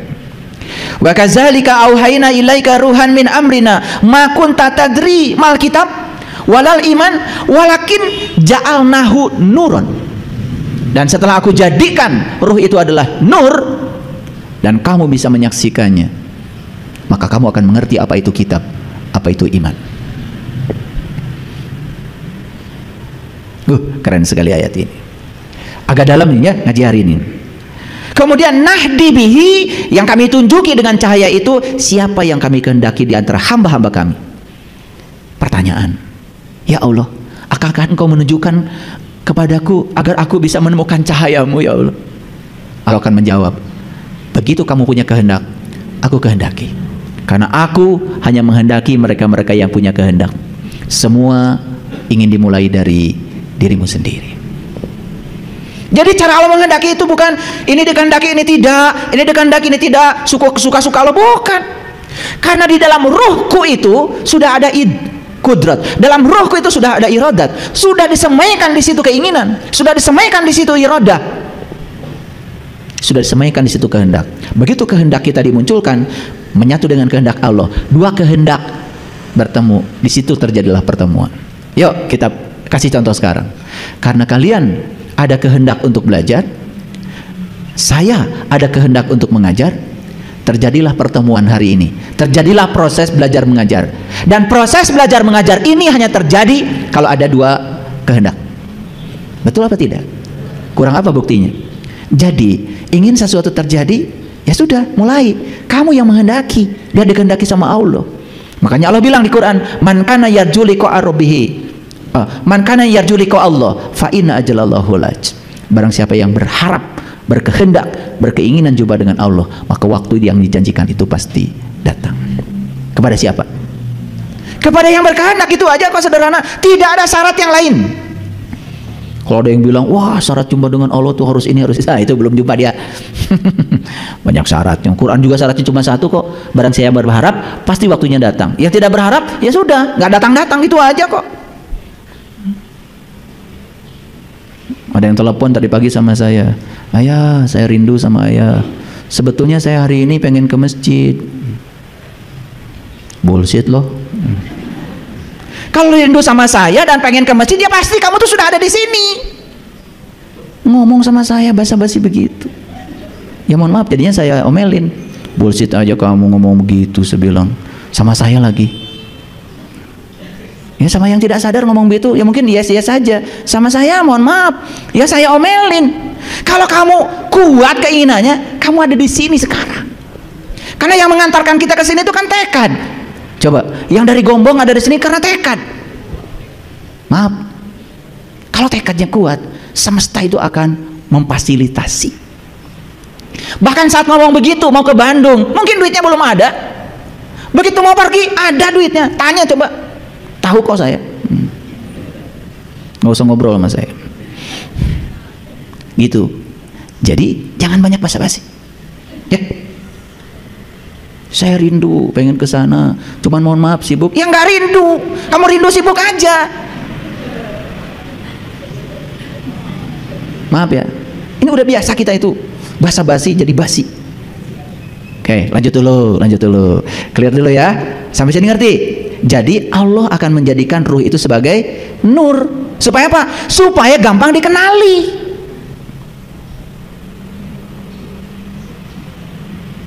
Makanya di Quran surat An-Nur ayat 35 Allah cerita Allahu nurun, kan gitu. Allahu nurus samawati wal ard, kan gitu. Nih ada orang pesantren. Allah yang bilang begitu, bukan saya. Allahu nurus samawati wal ard masalu nurihi kamishkatin fiha misbah al misbahu fi jujaja ajujajatu ka'annaha kaukab. Kalau sudah mengalami ayat itu, tidak ada kata-kata lagi. Yang ada cuma pengalaman, yang ada cuma hangat-hangat air mata. Karena ayat itu sudah jadi pengalaman, bukan kata-kata lagi. Maka di akhir dari ayat itu Allah mengatakan apa? Yahdillahu linurihi mayyasha. Dan aku menunjukkan kepada cahayaku siapa yang aku kehendaki. Terima kasih ya Allah, aku telah dikehendaki olehmu sehingga aku bisa sampai pada cahayamu. Sekecil apapun cahaya yang hadir dalam kegelapan batinku ya Allah, sangat berarti dalam kegelapan batinku. Itu nggak ngajinya? Lanjut dulu, santai dulu, tarik nafas dulu dalam-dalam. Yes, biar sadar. Nah sekarang saya mau jelaskan dulu. Tugasnya para nabi, para rasul itu tadi secara global mengajak manusia kembali kepada Allah. Itu visinya. Misinya, visi dengan misi beda ya. Misinya adalah mengajarkan ilmu ketuhanan, mengajarkan manusia supaya mengenal Tuhan. Makanya ya, tugasnya para rasul itu dirangkum dalam Quran surat Al-Imran ayat 49 cuma 3. Boleh nanti kalau nggak percaya buktikan sendiri ya. Surat Al-Imran ayat 49. 3 tugas rasul. Lihat saya semuanya. Kalau tugas Rasul 3, berarti siapapun yang mengaku umatnya Rasul, jelas tugasnya 3 juga dong. Masa jadi 5? Yuk, apa saja tugasnya Rasul kata Quran? Nih, saya sampai tulis bahasa Arabnya. Yang pertama tugasnya Rasul itu adalah wa ubriul akmaha, membebaskan penyakit buta dengan seizin Allah. Wa ubriul akmaha biiznillah. Buta apa? Nah, ada sekelompok manusia yang berteriak kepada Allah, itu diabadikan dalam Quran. Ya Allah Tuhanku, kenapa engkau himpunkan aku dalam keadaan buta? Apa jawaban Allah? Fa innaha la ta'mal absyar walakin ta'mal qulubul lati fis sudur. Yang buta bukan matamu yang itu, tapi yang buta adalah mata kesadaran. Jadi tugas utama Rasul yang pertama adalah membebaskan penyakit buta, tentu dengan seizin Allah. Karena di Quran itu semuanya begitu. Ya biiznillah, biiznillah, biiznillah, dengan seizin Allah. Tidak sendiri. Itu sebabnya Rasul itu syafaatnya itu diberikan oleh Allah. Makanya Allah bilang di Quran, "Kullillahi syafa'atu jami'a." Katakanlah, hai Rasul, syafaat itu jami'a, semua kepunyaan Allah. Jadi apa wujudnya syafaat? Kalau kita mendapati ilmu Allah lewat Rasul, dan kemudian kita bisa sampai kepada Allah, ketemu ilmunya hari ini, itu yang disebut dengan syafaat. Syafaat bukan nanti, syafaat itu di sini, saat ini, sekarang. Lanjut. Apa tugas utama Rasul yang pertama? Membebaskan penyakit buta dengan seizin Allah. Jadi siapapun yang mengaku dirinya umat Rasul, apalagi menyampaikan tanda-tanda, menyampaikan itu yang disampaikan tadi, sampaikan walaupun satu tanda. Berarti dia harus mengalami dulu dong tanda ini. Ini masalahnya belum mengalami apa-apa sudah keluar-keluar di mana-mana. Dan kebohongan kalau berulang, lama-kelamaan dianggap kebenaran. Itu bahaya. Membentuk paradigma. Kenapa? Karena pada subconscious mind-nya manusia itu ada yang namanya RAS, Reticular Activating System. Itu filter. Yang jebolnya itu bukan karena baik buruk, jebolnya itu karena pengulangan. Makanya sering mengulang-ulang sesuatu masuk subconscious mind. Wah, kalau sudah di situ perlu bantuan Mas Wendy itu ngeluarinnya. Harus dihipnoterapi. Karena itu akan membentuk ego. Makanya ego itu seperti luka yang menganga. Kalau luka yang menganga sedikit aja kesenggol, sakit. Makanya yang gampang kesenggol itu tandanya masih luka. Gampang marah, baperan, gampang tersinggung, gampang nyolot, gampang bolotot, gampang monyong. Itu menakutkan. Saya lihat yang kayak gitu takut, kayak uka-uka.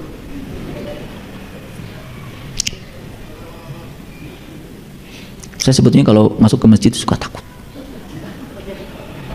banyak uka-uka. Oh, di sini mah nggak beda maksudnya. Yang kedua, tugasnya Rasul itu membebaskan penyakit kulit dengan seizin Allah. Wal abroso. Tahu penyakit kulit? Penyakit kulit itu bukan panu, bukan kurap, bukan kudis. Penyakit kulit itu adalah ngerti sesuatu cuma kulitnya saja. Itu penyakit, karena penyakit kulit itu menular. Coba saya tanya, kalian ngerti diri dalamnya apa luarnya? Jawab dong. Penyakit kulit. Ngerti Quran hakikatnya, syariatnya? Syariat juga enggak. Bohong. Saya bilang, apa enggak Quran 30 juz? Dari kecil juga udah hafal ayah. Kalau Quran tuh 30 juz kata. Pinter. Jadi penyakit itu penyakit luar, ngerti sesuatu cuma luarnya saja. Yang ketiga, menghidupkan orang mati dengan seizin Allah. Mati yang mana? Kalau orang udah mati dihidupkan lagi oleh Rasul, Rasul sedang melawan Allah. Rasul macam apa model kayak gini? Bukan itu. Orang dalam hidup ini sudah mati, kelihatan sibuk padahal mati kesadarannya. Orang yang kayak gini, kata Nabi Muhammad, harus dihidupkan, harus dibangkitkan, harus dikiamatkan. Makanya tanda kiamat itu satu, akan datang Dajjal. Tahu Dajjal? Saya tiap hari ketemu dia. Tiap hari, ya Allah. Di sini pun ada. Dajjal itu si mata satu. Bukan matanya satu begini, bukan. Di Quran dikatakan, aku berikan kepadamu dua penglihatan. Satu penglihatan lahir, satu penglihatan batin. Kalau kalian mau bebas dari penyakit Dajjal, buka mata kolbu. Kalau hari ini melihat baru dengan mata lahir, itulah Dajjal. Ngapain ditunggu-tunggu? Gimana sih kalian ngaji? Mau aja dibohong-bohongi. Oh Dajjal nanti katanya di sana di gunung mana? Ya Allah, itu Dajjal Pak Balatak. Dajjal itu si mata satu, matanya cuma mata lahir. Siapapun yang hidup dengan mata lahir, salah persepsi, salah interpretasi, itu Dajjal. Paham sampai sini? Ada Dajjal nggak di orang ini? Maaf ya, maaf. Kalau saya nggak nanya gini kayaknya kurang tegas itu. Nah, ketika kita sadar bahwa kita ini si mata satu, Dajjal, oh, saya selama ini pantesan salah persepsi, salah interpretasi, karena saya matanya cuma satu, saya melihat dengan mata lahir, maka saya melihat hanya kulitnya saja. Oh, ternyata Dajjal tuh nggak jauh-jauh nyarinya. Tiap hari dimandiin, disabunin, dilipstikin, ketawa tuh Dajjal. Makanya Dajjal ini harus cari Imam Mahdi. Imam Mahdi, pemimpin yang bisa menunjukkan. Pengen jiwit saya teh kalian tuh. Cari Imam Mahdi, pemimpin yang bisa menunjukkan. Bisa menunjukkan apa? Menunjukkan tanda Allah. Allah itu bersama kamu. Sedekat itu Allah dengan kamu. Kok kamu tidak melihatnya? Iya teh ngalartos teh ngaos teh. Saya udah keringatan gini. Teu karunya atuh ka saya. Makanya setelah ada Imam Mahdi akan terjadi kiamat. Hari kebangkitan. Bangkit apa? Bangkit kita dari tidak sadar menjadi sadar. Cing atuh Dajjal malikir. Yang saya sedih itu si mata satu ini ngomong di mana-mana seakan-akan dia ngomong kebenaran, padahal ngomong kebohongan, cuma berbaju kebenaran. Kan apa yang disampaikan belum dialami, belum dirasakan, cuman berlindung di balik sampaikan walaupun satu ayat. Urang teh kudu ngadenge si eta padahal teu ngartina naon. Ini jantung saya berdetak ya, nggak tahu kenapa nih. Kayaknya Dajjal marah. Yang ketiga, tugas Rasul itu menghidupkan orang mati. Yuk kita ulang kata Quran. Tugas Rasul berapa? 3, harus pintar. 1, menyembuhkan penyakit buta. 2, menyembuhkan penyakit kulit. 3, menghidupkan orang mati. Mati apanya? Kesadarannya. Kalau dia punya kemampuan yang 3 ini, itulah yang disebut dengan pewaris ilmunya Nabi. Itu yang disebut dengan ulama. Maaf ya, saya harus bicara ini karena ini kebenaran, ini Quran. Karena terlalu banyak orang yang mengaku-ngaku. Asal sudah bisa Iqra 1 sampai 3, udah bikin pondok pesantren. Lanjut. Oke. Yuk lihat saya semua. Jadi tanda Allah yang paling besar itu apa tadi? Ruhku pada diri. Wujud ruh itu apa kata Allah? Aku ubah menjadi nur supaya gampang dikenali. Maka semua nabi, semua rasul, perjalanan spiritualnya pasti mengawalinya dengan nur. Nabi Ibrahim bertemu bintang, bertemu bulan. Nur bukan? Nur. Nabi Muhammad juga diabadikan dalam Quran surat An-Najm. Najm itu bintang. Nur bukan? Sunan Kalijaga pun memanjat pohon belimbing. Tahu belimbing? Apa? Bintang. Lir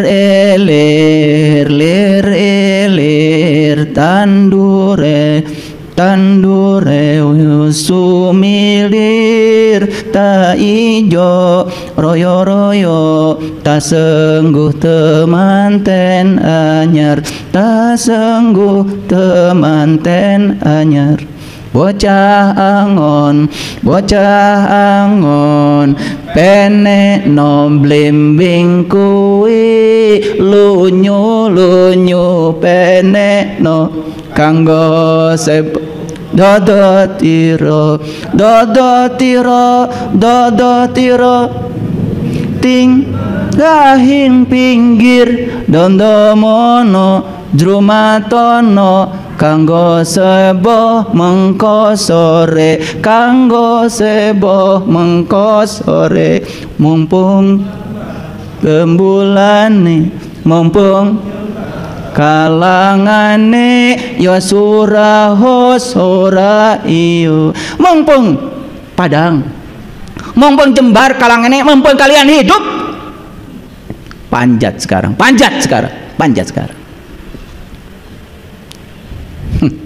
lihat bintang di langit terdekatmu.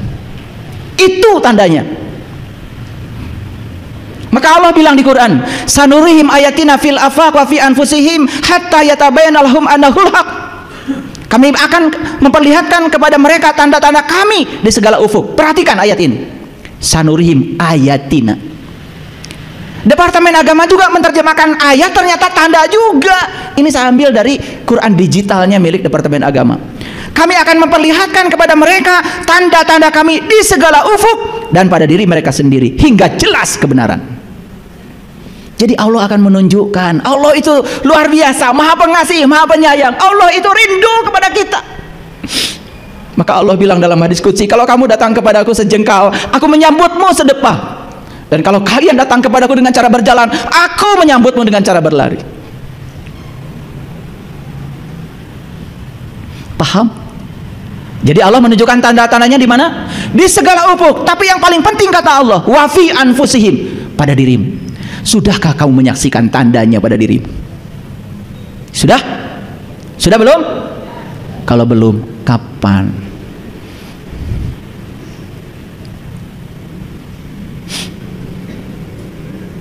Kita lanjut lagi. Dalam Quran surat Al-Imran ayat 190 Allah mengatakan, "Inna fi khalqis samawati wal ar wa ikhtilafil laili wan nahar la ayati." Ada ayat lagi.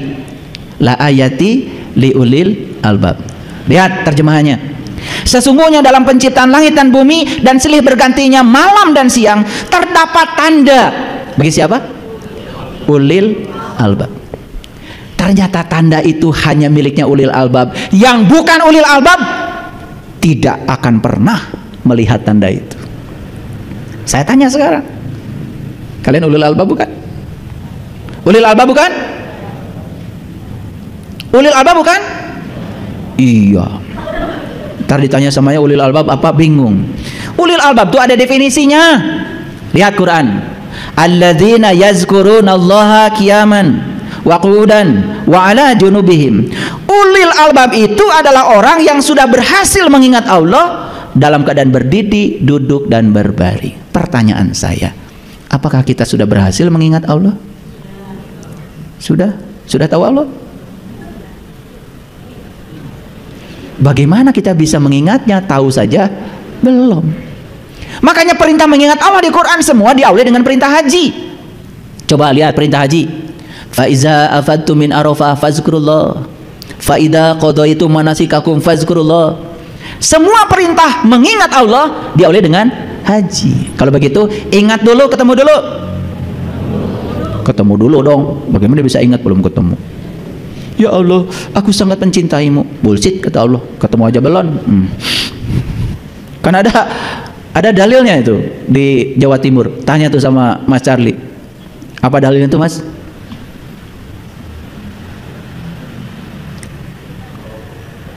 Itu tidak mungkin cinta kalau jarang ketemu, kan itu. Apa tuh?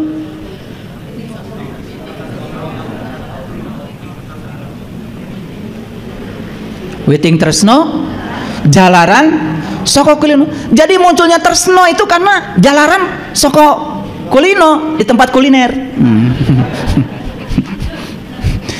Munculnya rasa cinta itu karena sering ketemu. Lah sekarang kamu ketemu juga belum, udah ngaku-ngaku mencintai Allah. Gimana sih? Maaf ya. Akhirnya pengakuan kita tuh cuma di mulut saja. Prakteknya enggak. Sama kamu dengan yang lain. Tersinggungan, baperan, gampang marah. Nah, ulil albab itu karena sudah bisa melihat tanda Allah dalam dirinya. Lihat saya semua. Karena sudah bisa melihat tanda Allah dalam dirinya, maka siapa yang sudah menemukan tanda Allah dalam dirinya, dia juga melihat di semesta ini adalah tandanya. Makanya di Quran dikatakan, maka dia itu mengatakan pada Allah apa yang dikatakan oleh ulil albab, Rabbana ma khalaqta hada batilan subhanaka faqina azabannar. Ya Allah, tiadalah engkau menciptakan semuanya sia-sia. Maha suci engkau ya Allah, peliharalah kami dari siksa api neraka. Itu ulul albab. Jadi ulul albab sudah menerima apapun. Karena apa? Apapun yang terjadi, ya sudah, terjadilah, itu kebenaran. Tidak menilai benar salah lagi. Gitu. Sudah begitu belum? Boro-boro. Masih judes gitu. Nah sekarang saya akan tunjukkan apa tanda Allah yang paling besar. Kan tadi saya mengulang-ulang. Inilah yang disampaikan di Quran surat An-Najm. Yuk kita lihat sama-sama. Nanti catat surat An-Najm ayat 13 sampai ayat 18. Saya akan bacakan perlahan ya. Walaqad ra'ahu nazlatan ukhra, dan sesungguhnya melihatnya kapan saja. Melihat apa? Nya di situ mengacu kepada An-Najm. An-Najm itu bintang. Jadi melihat apa? Ya melihat wujud ruh dalam diri. Kapan? Kapan saja. Walaqad ra'ahu nazlatan ukhra, dan melihatnya bisa kapan saja. Di mana melihatnya? Inda sidratil muntaha, di puncak kesadaranmu. Jadi sidratul muntaha itu bukan di sono, pada dirimu, ada pada dirimu. Masa kesadaran taruh di sono? Ya kesadaran di sini. Indaha jannatul ma'wa, di dalamnya ada jannatul ma'wa. Ma'wa ada maul hayat, ada kehidupan, ada energi, ada yang mengalir, ada taman. Jannah itu taman. Indah jannatul ma'wa, di sana ada taman yang sangat menyenangkan. Bisa dimasuki sekarang? Bisa. Saya bilang bisa. Gimana caranya? Idyaksha sidrati mayaksha, ketika sidratil muntaha ditutupi oleh sesuatu yang menutupinya. Ketika kita bisa ujlah, ketika kita bisa mengasingkan diri, ketika kita bisa hening, itu ditutupi kita dari yang semua yang di luar. Hening, bening di situ. Kan saya bilang tadi, kenapa kita tidak bisa mendengarkan suara kebenaran? Karena kebisingan pikiran kita. Kalau kita bisa ujlah, oh keren banget. Nanti suatu saat saya ajarkan bagaimana cara menarik kekuatan pikiran supaya energinya dipindahkan pada kesadaran. Mau? Ini aja belum. Step by step belajar itu, ya. Jangan pengen cepat bisa, nanti nggak bisa. Udah ngikutin aja dulu ini. Udah ngerti betul, tahu kalau saya tidak tahu baru melangkah. Oh, ini yang saya butuhkan saat ini. Dan pastikan, yakini Allah akan selalu menyediakan guru yang tepat. Yang perlu Iqra 1 akan ketemu guru Iqra 1. Yang perlu Iqra 2 akan ketemu guru Iqra 2. Yang perlu guru syariat ketemu guru syariat. Yang perlu guru Thariqah akan ketemu mursyid Thariqah. Yang perlu ilmu hakikah akan ketemu dengan ahli hakikah. Yang perlu ilmu ma'rifat akan ketemu saja dengan ilmu ma'rifat. Begitu hebat Allah itu, sangat mengerti kebutuhan kita. Penglihatannya tidak berpaling dari yang dia lihat dan tidak melampaui. Ini bahasa Quran keren banget. Ma zagol basyaru wa ma togo. Nah, ini yang dalam bahasanya orang Bandung disebutnya mat panon poe disasate itu. Panon poe disasate itu ya matahari itu ya itu nggak bisa kemana-mana, nggak bisa dilampaui, tidak bisa berpaling. Dan ini tidak bisa dipahami pasti karena belum mengalami. Makanya orang tua kita menggubah lagu Bubui Bulan itu kelanjutan dari lirik-lirik. Bubui bulan sangrai bentang, panon poe disasate. Kalau bisa sampai di situ, nangis kalian nyanyi lagu itu. Saya pengen nangis jadi. Lalu Allah bilang, laqad ra'a min ayati rabbihil kubro, dan sungguh ia telah melihat tanda Tuhannya yang paling besar. Yang sudah sampai di sini baru boleh menyampaikan karena sudah tahu satu tanda. Ngerti maksud saya? Waduh, asal sudah pakai baju macam-macam, udah. Kalau pakai baju macam-macam, ingin dibilang orang suci gampang. 150.000 udah selesai itu di Pasar Baru, lengkap itu dengan segalanya. Jadi akhirnya agama kita itu jadi lebih banyak memikirkan baju apa. Padahal sebaik-baiknya baju kata Nabi adalah takwa. Ya kan? Oke, baik. Ya, harusnya baju kita tuh takwa. Sudah tahu takwa? Belum juga. Oke, nggak apa-apa lah, nggak apa-apa. Nah, ayo kita lihat sebentar lagi. Jadi ada ayat yang tertulis, ada yang tidak tertulis. Ayat yang tertulis, contohnya Al-Quran. Jadi Al-Quran itu adalah tanda-tanda. Isinya itu tanda-tanda. Maka di Quran itu banyak sekali ya yang disebut dengan perumpamaan. Dan tidak ada yang bisa mengerti perumpamaan kecuali orang yang sudah berilmu. Itu batasannya. Dan ternyata betul kata Quran tadi, tidak ada yang mengerti tandanya kecuali ulil albab. Ternyata ulil albab itu orang yang sudah bisa mengingat Allah, beribadah dan berbaring. Berarti dia sudah tahu dan kenal kepada Allah. Alam semesta dan seisinya juga tanda, tetapi tidak tertulis. Bahkan yang tidak tertulis, wah, lebih banyak.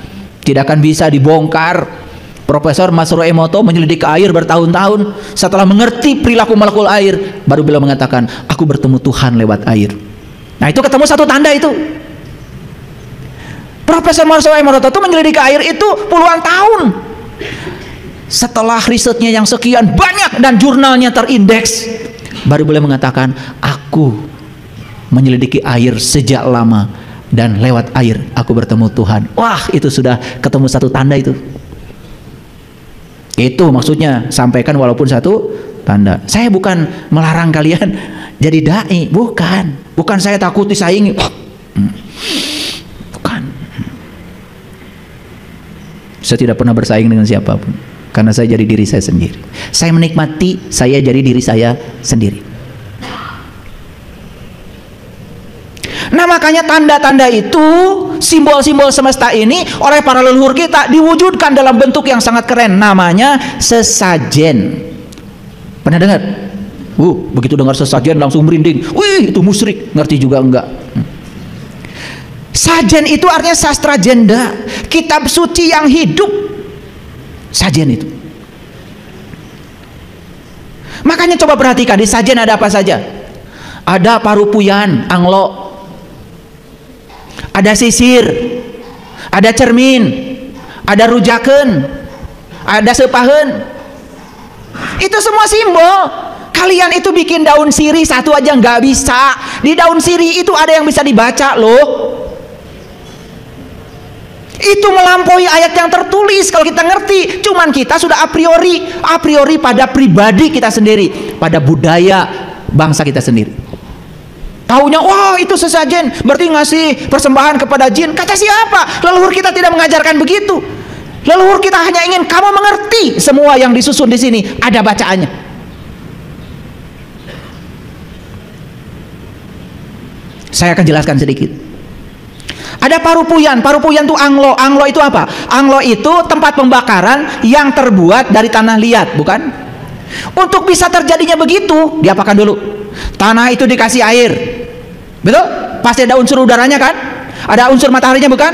Bahkan dibakar. Tanah, air, api, udara menyatu dalam anglo itu. Setelah itu kemudian anglo dijadikan sebagai alat pembakaran. Jadi anglo itu apa sebetulnya? Anglo itu melambangkan tubuh kita. Ini tubuh kita, ini anglo.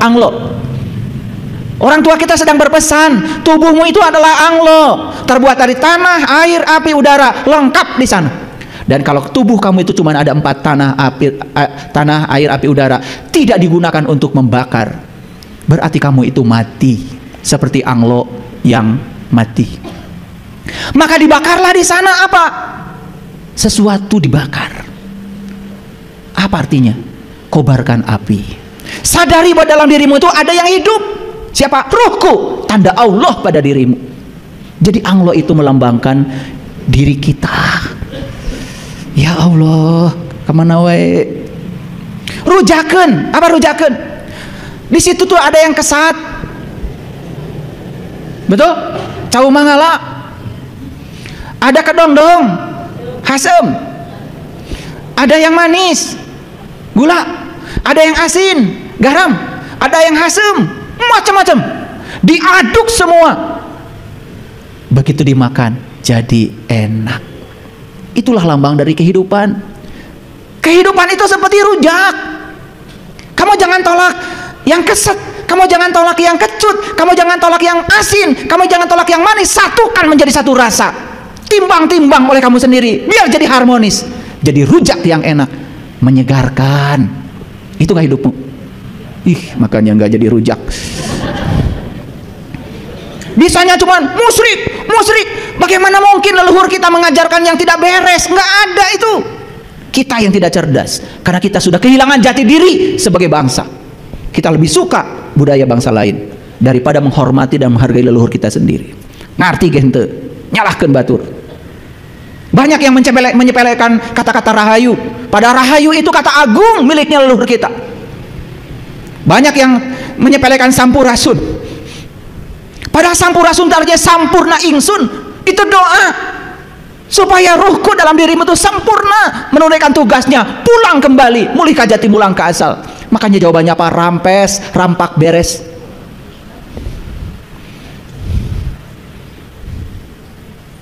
Makanya dalam sesajen ada air putih. Air putih itu lambang kehidupan. Air putih itu lambang kesucian, lambang kemurnian. Ingat bahwa kamu adalah makhluk cahaya. Dulu kamu tuh suci, dan kamu kotori air putih itu dengan perilakumu sendiri. Kamu harus kembali menjadi air putih. Dan banyak sekali fungsi air, kalau saya uraikan tidak akan cukup. Ada apa? Teh pahit. Teh pahit. Apa teh? Lihat teh. Di mana teh itu tumbuh?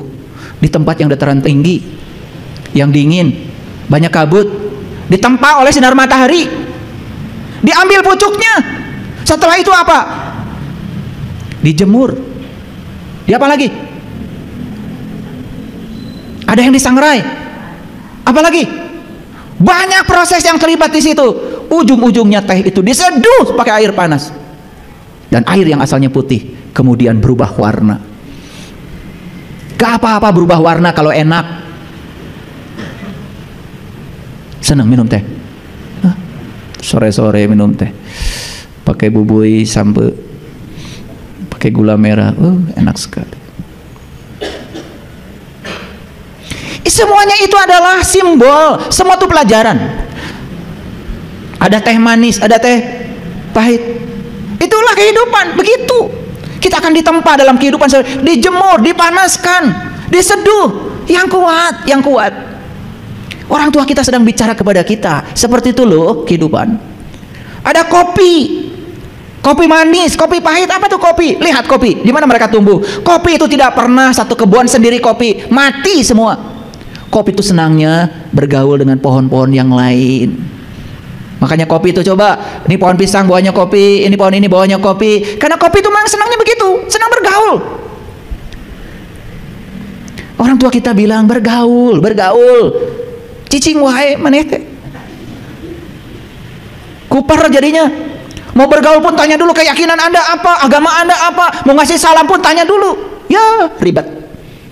Kalau mau mencintai orang lain, cintai saja. Mau menyayangi, mau ngasih saja, nggak usah tanya keyakinannya apa, sama apa tidak, sepisi apa tidak. Gimana sih? Itulah, selama ini kita tuh bikin kotak.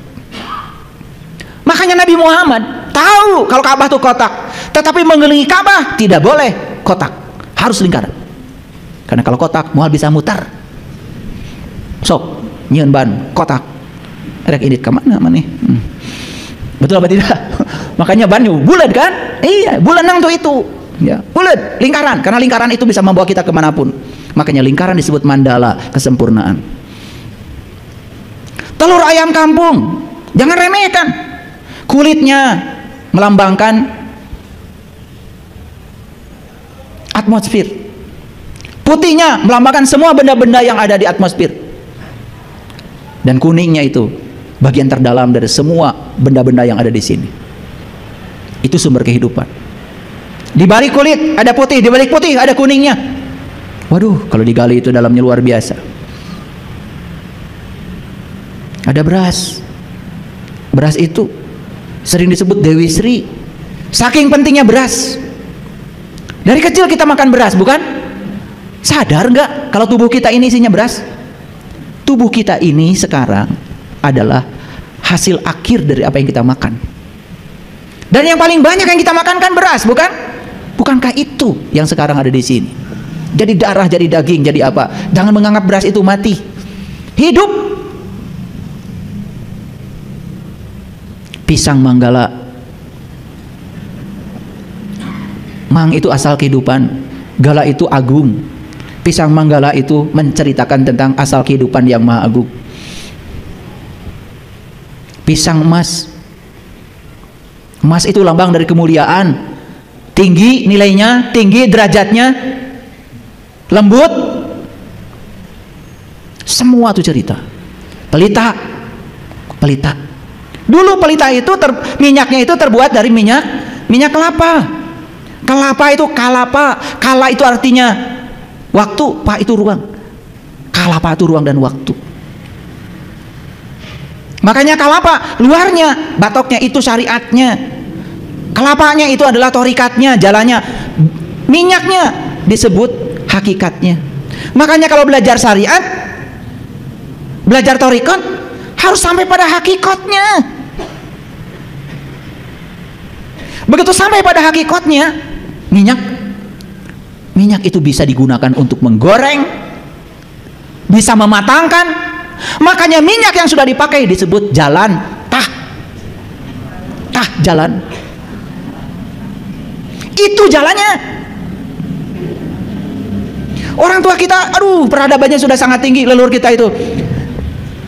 Begitu minyak sudah difungsikan, sudah dipakai apa-apa, baru jalan. Asalnya itu sebetulnya jalan.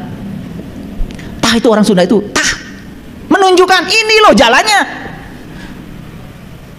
Jadi kalau kamu ingin selamat, temukan jalan itu. Tadi saya tanya, masih buta? Masih. Penyakit kulit? Masih. Penyakit kesadaran? Masih. Dajjal bukan? Dajjal. Terus aja, oh Dajjal nanti akan lahir di gunung mana? Di gunung mana? Ya Allah, itu Dajjal. Kapasar unggal poe.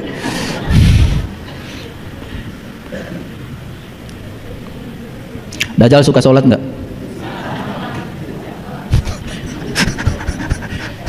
Suka nggak, Pak? Suka. Ya itu. Si mata satu sholat ngawur jalannya, mikir ini, mikir itu. Masih neangan kene Dajjal. Ya Allah, ya Allah, kata Nabi, kiamat sudah dekat, kiamat sudah dekat. Sedekat itu kiamat padamu. Kiamat itu hari kebangkitan, bukan hari hancurnya alam semesta. Kiam itu artinya bangkit. Kujang.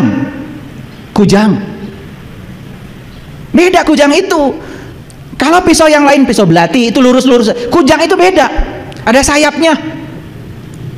Kujang itu perlambang manusia yang sudah terbang, yang sudah tidak merangkak lagi dalam kehidupan. Sudah bisa menggunakan sayap untuk terbang. Nabi Muhammad terbang kan pakai buruk. Leluhur saya di Garut terbang pakai manuk dadali. Bangsa Indonesia terbang pakai burung Garuda. Itu disimpan di kujang tuh lambangnya itu. Kujang tuh kukuh karena janji. Bahasa Qur'annya, ya ayyuhallazina amanu aufu bil uqud. Memenuhi akad-akadmu, janji-janjimu. Tong bohong. Terutama bohong pada dirimu sendiri. Bohong yang paling besar manusia adalah mengaku dirinya orang beriman. Wa minan nasi may yaqulu amanna billah wa bil yaumil akhir wa ma hum bimumin yukhadi'una Allah wal ladzina amanu wa ma yakhda'una illa anfusahum wa ma yash'urun fi qulubihim maradun fazadahumullahu marad. Dalam kalbu mereka ada penyakit merasa bohong pada diri sendiri, gak jujur. Semua nabi, semua rasul mengawali iman dengan baik. Kapan kita mengawalinya? Ngaku-ngaku aja. Baca Quran surat Al-Baqarah, luar biasa. Tahu kujang? Kuku karena janji. Cermin. Buat apa? Bercermin, lihat dirimu. Tong ningali batur wae. Tingali diri mana? Lihat dirimu yang sejati, bisa dilihat dengan mata kalbumu. Itu sedang mengajarkan supaya kita melihat ke dalam. Sisir buat merapikan rambut. Bukan rambut ini yang harus dirapihkan, pikiranmu, rambut yang di dalammu, bereskan. Karena semua sumber penderitaan berasal dari sini. Hebat nggak leluhur kita? Baru tahu hebatnya sekarang? Kamana wae?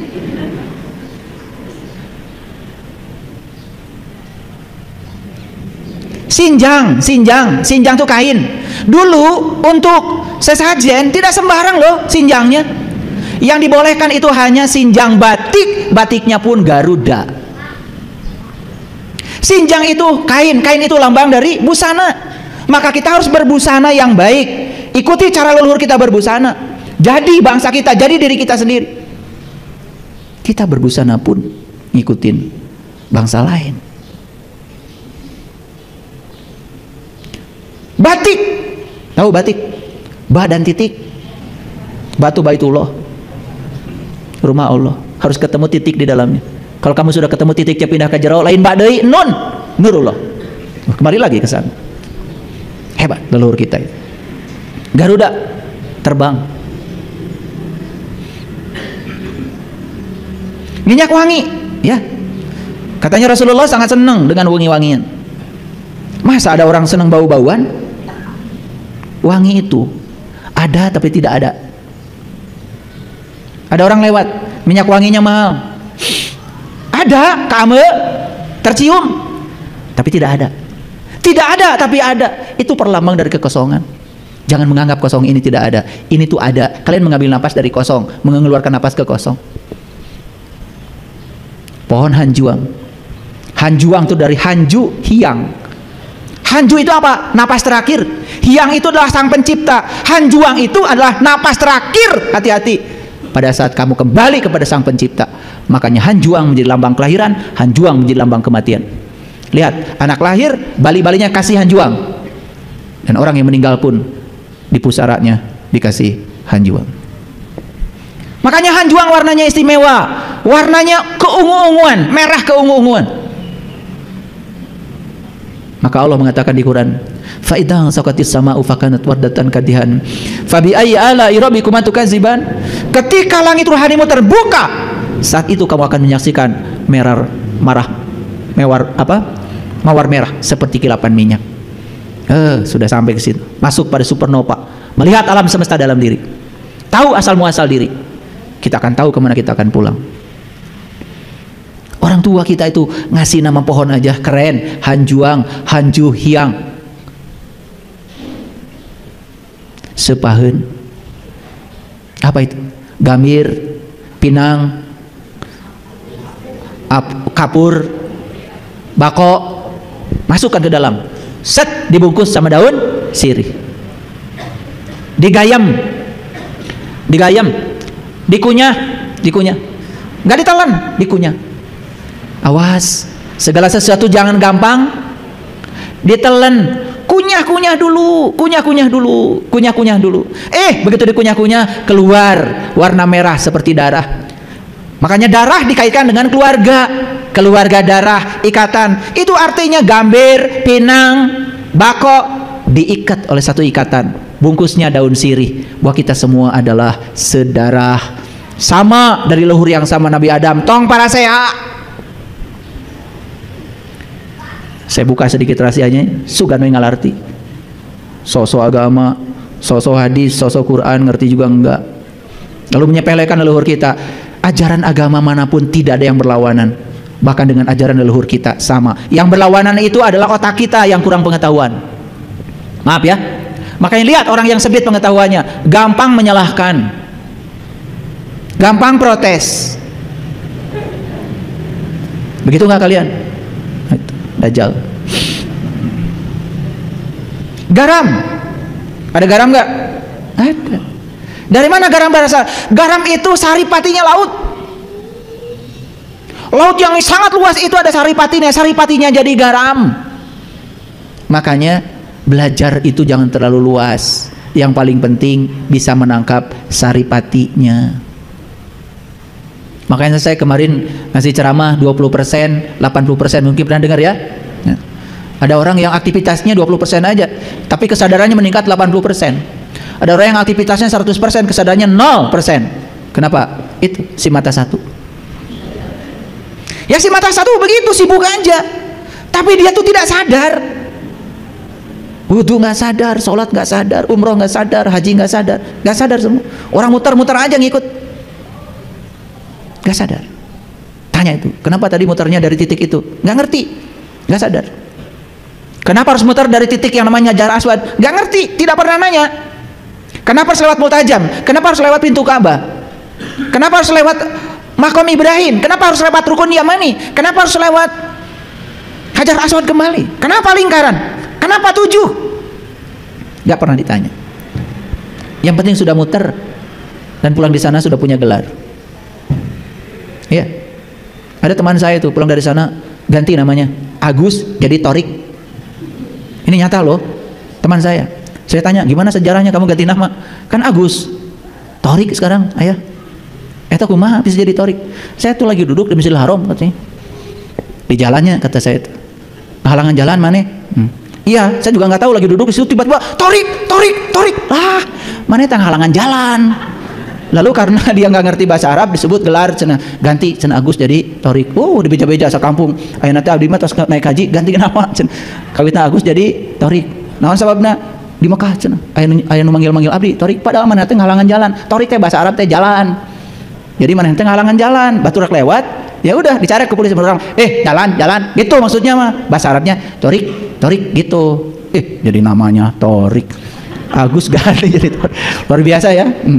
Sekarang namanya jadi Haji Torik. Luar biasa. Nah, coba perhatikan saya. Kalau kita ungkap semua simbol-simbol ini, keren apa tidak? Hebat nggak orang tua kita? Tanda itu semua? Luar biasa. Oleh karena itu, sampaikan dariku walaupun satu tanda. Kenali tanda itu pada dirimu, baru kau boleh menyampaikannya. Terima kasih. Assalamualaikum warahmatullahi wabarakatuh.